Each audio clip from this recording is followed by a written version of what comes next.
Curious case today. Very curious indeed. In fact, since this afternoon, I have been sitting quietly in my study, sipping from a dwindling supply of Chardonnay, reconsidering everything I ever thought I knew about the intricacies of the human mind. Started out simple enough. Boy, 16, blonde hair, green eyes. Handsome, I suppose, though not in the typical teenage football star way. More of a subtle attractiveness. Of average height, slightly underweight. And pale. Waxy complexion, gaunt expression.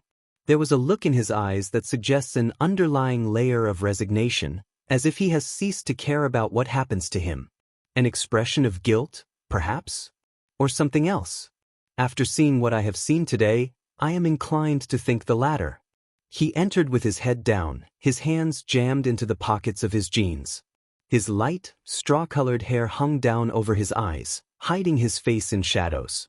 He took a seat on the sofa, crossed his hands behind his head, and flipped his hair up so I could see his face.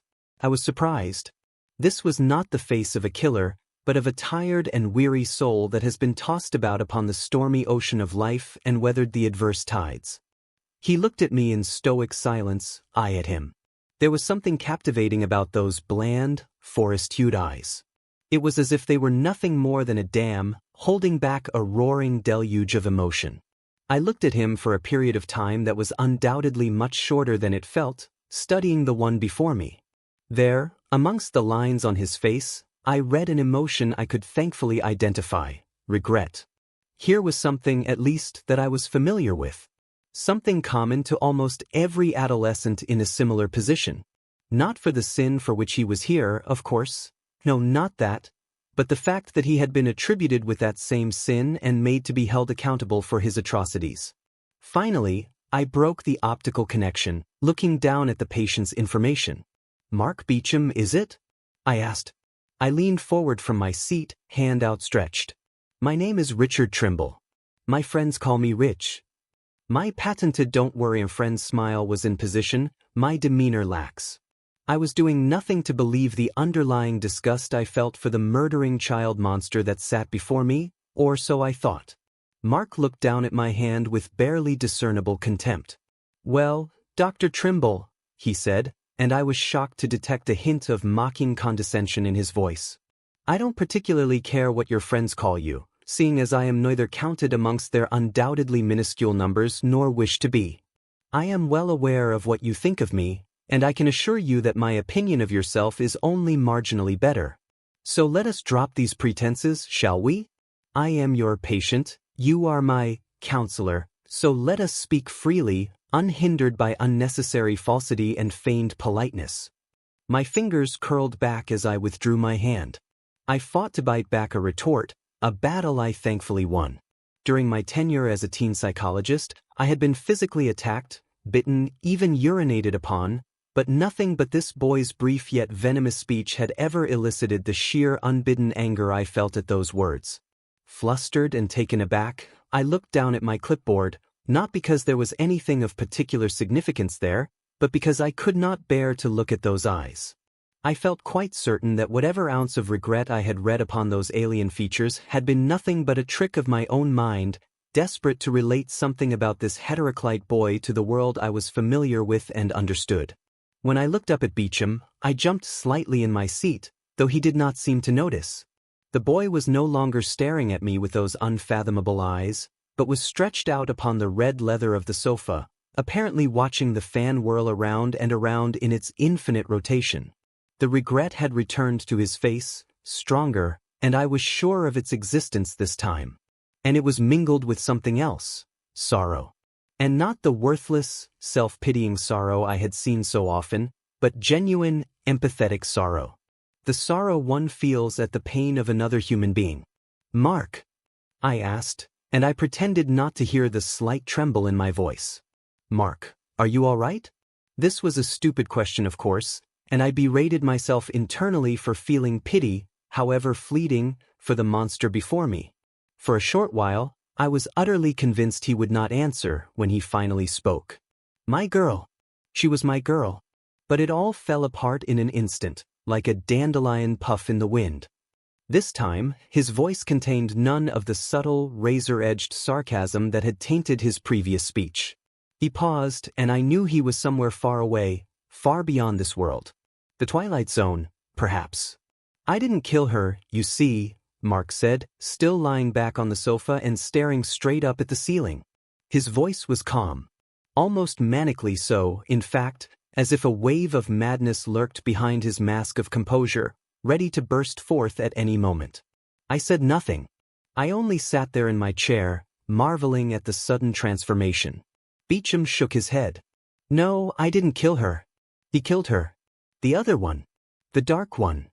For one brief moment, his tranquility dissolved, and his bright green eyes crackled with lunacy. And then, the calm returned as quickly as it had left, and the boy was once more as placid as a pond on a warm summer's day. You don't believe me, he said, turning his head slightly to look at me. I know that. I can see it in your eyes. The almost non-existent look of disgust on your face when you look at me. He's crazy, you think? You just sit there in your nice chintz chair, nodding and smiling and thinking about the nice fat wad of cash my parents are handing you to sit here and listen to me. A flicker of discomfort crossed my features. I knew what the boy was saying was true. I did think he was crazy. But no, I don't know. It's the most likely answer, of course, but I wonder. I don't know. I just know. Maybe we're all crazy. Mark turned to look at me, and I did my best to meet his gaze with equal equanimity. The ghost of a smile seemed to flicker upon the boy's thin lips. Those eyes once again began to heat up, seeming to crack, to let through some of what was hidden beneath. I may not have a PhD in human psychology, Dr. Trimble, but if you would be so kind as to oblige me, I would like to wax philosophical for a short while. You see, Doctor, sneered Mark, enunciating the last word with the utmost sarcasm, inside of every human being there is another person. A dark side, if you will. In most people, he is caged by the soul, trapped deep within our subconscious. But he is always fighting to escape, scrabbling at the bars of his prison. And sometimes, no matter how hard we fight to deny it, Doctor, he shines through. He's the one that laughs wildly when some teenage sexbot gets carved up by the guy with the chainsaw in a low-budget slasher flick. He's the one that watches in morbid fascination as an earthquake that killed thousands flashes across the evening news, drawing some sick satisfaction from each mangled corpse buried beneath the rubble. He's the one that fuels our obsession with pain and death, something that we've possessed since the dawning of our species. His smile became more pronounced as he spoke. He sat up, that bright fervor I had suspected lay hidden within those inscrutable eyes showing through more and more. Of course, you don't take any of this seriously, do you? I'm crazy, remember? I looked at the boy, and I could see that he believed with the utmost conviction that what he said was true. That was when I began to wonder. To really wonder. He brushed the hair out of his eyes and began to speak again. Your whole life, your whole career, all your studies, they all mean nothing, Doctor. The human mind is a worthless thing. The brain, for all of its astoundingly intricate workings, is nothing but a vessel. A vessel, Doctor, for our souls. The soul, not the mind, is the true source of our being. And our soul is a battleground. A bloody war zone where two separate beings, two beings who we think of as one, fight for dominance. In most cases, I believe, the side we would think of as good wins out. For the most part, I believe, we are able to keep our darker side caged. Trapped. He paused again. How do you know these things, Mark? I asked. My voice was trembling. I was trembling. Somehow, these things he was saying, these insane, impossible things, felt true. Tell me how you know these things. He ignored me, continuing on with his explanations as if I had never spoken. But sometimes, Mark said, and the spark of madness was becoming more and more prevalent in his eyes, turning them into blazing gems, dancing with thinly contained lunacy. Sometimes, Doctor, he escapes. He escapes to the forefront, and he becomes the dominant one, and we end up with the Mansons, the Hitlers, the Jack the Rippers. Sometimes, Dr. Trimble, he wins. He lapsed into an awkward silence, and I tried to gather my thoughts. I met with limited success. Mark sat there, not talking, and the madness slunk away from his eyes, leaving them dull and lusterless. When he spoke again, his voice possessed none of its former fervor. When he spoke again, his voice was empty, as if he had reverted back to his former, apathetic state. For this, at least, I was grateful. When I was younger, Dr. Trimble, I don't know, 11 or 12, I think. Anyways, it doesn't matter. So when I was younger, I would have these, well, I guess you could call episodes. I would get violent. I can't explain it, really. It was like I was somebody else. Now I know that I really was. There was one incident in particular that sticks out in my mind. Our neighbors, the Joneses, had this cat. Stupid, scrawny thing, with scraggly fur and a gimp leg. They called him Mr. Cuddles, God knows why. One day, I was riding my bike home from my friend Jimmy's house, when I saw the cat sitting there on the side of the road, licking its dirty haunches. There had been incidents before, but this was by far the worst. Or I should say he, got off my bike, and then picked up a couple of sharp rocks from the side of the road. I was scared. I didn't know what I was doing. It was like being possessed. I was looking through my eyes, seeing what he was seeing, feeling the hard, jagged surface of the stones in my hands, feeling what he was feeling, but I couldn't stop it. I heard myself begin to laugh, and then felt my arm whip forward as he chucked one of the rocks at the cat. And then another. And another, until finally Mr. Cuddles was only a bloody lump of fur and flesh lying dead on the curb. I was in the back seat and he was at the wheel. I watched in horror at what he did, powerless to stop him. I was just along for the ride. When it was all over, I stood there, panting, and I had a splitting headache. I buried the cat out behind our house, where no one would find it. No one ever suspected that I had anything to do with Mr. Cuddles' disappearance. I never told anyone. And then he went away. For a while at least. Mark stopped, closing his eyes. His voice was flat and hollow, devoid of all emotion. He took a deep breath, and then resumed. The other one came back the night after the school dance. Me and Shannon, well, we got into a fight. I don't remember what it was about. I know it was something stupid. Sex maybe. I dunno. I don't think so, but I can't say for sure. The whole night's a blur now. Anyway, I could feel it. I could feel him as he slipped slowly into the front seat, feeling him relishing his chance to let loose all that bloody hatred that had lain dormant for all those years. He hit her. I hit her. She cried, she begged, she screamed for help, but he wouldn't stop hitting her. I wanted to scream. Every blow that my fists laid upon her was like a blow to me. She was my girl. My girl. She ran away, all the way back to her house, her dress in tatters. He ran after her, called her a bitch and worse things. I called her worse things. I was horrified at what he had done. What I had done. He was a miserable sight, and I began to once again feel pity for the boy, for that is what he was. A boy. A boy who was lost and confused and bearing unimaginable pain. A boy with a monster within him. The same monster, perhaps, that lies within us all. Or if not the same, then of an almost identical nature. I started to speak, but he interrupted me.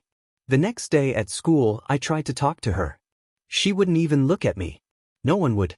No one would look at me. They all knew.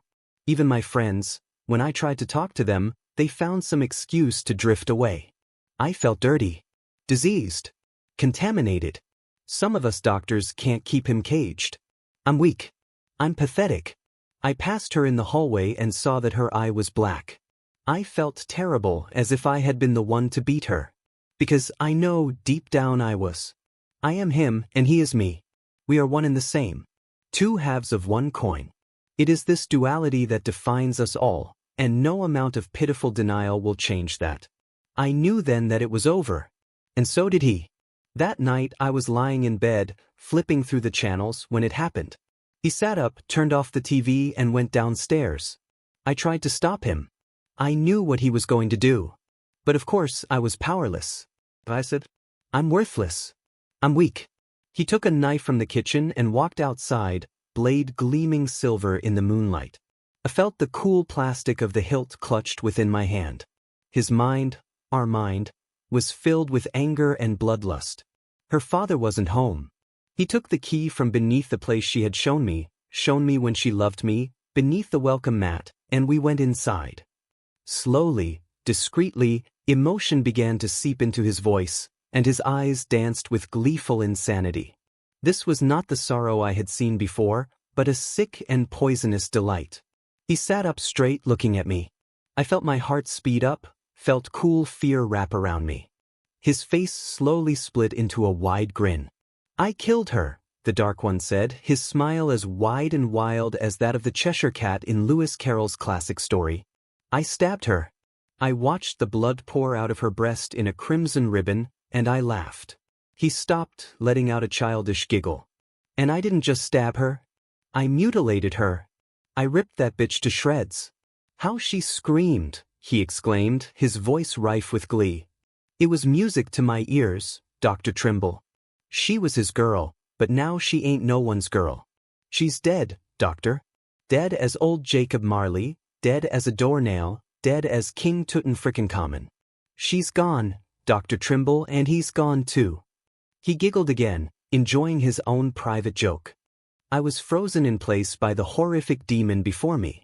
Here was the monster, at last, brought to the forefront for the whole world to see. This, I thought, frantically. This is what lives inside us all. He's gone, she's gone. Hey, that rhymes. So what the hell, it's just as well. His grin widened even more as he saw the look on my face. "Could that be fear I see, Dr. Trimble?" he inquired mockingly. "I assure you, there's no need to be afraid. I'm only as sane as the rest of us. Granted, that's not saying much. This is one sick, screwed-up world we live in, isn't it?" That was when the laughter started, a mad, high-pitched, raucous sound. It was the way one might expect Satan himself to laugh. That laugh stretched out into eternity, dragging me into madness, pulling me under, until finally I thought I would crack. Somehow, in an instant of boundless mercy, the cackles subsided into sobs, and the grin left the fiend's face until he was once again only a boy. Lost, confused, and ready for his hell to end. He sobbed and whimpered for a few minutes before speaking the last words I heard him speak before he left my office. "She was my girl, Dr. Trimble," he said, and his voice was brimming with unbound sorrow. "My girl. My girl." So here I sit, writing in this journal by the light of a small lamp, finishing up what is either my third or fourth bottle of wine. I have not done justice to what I saw and felt today.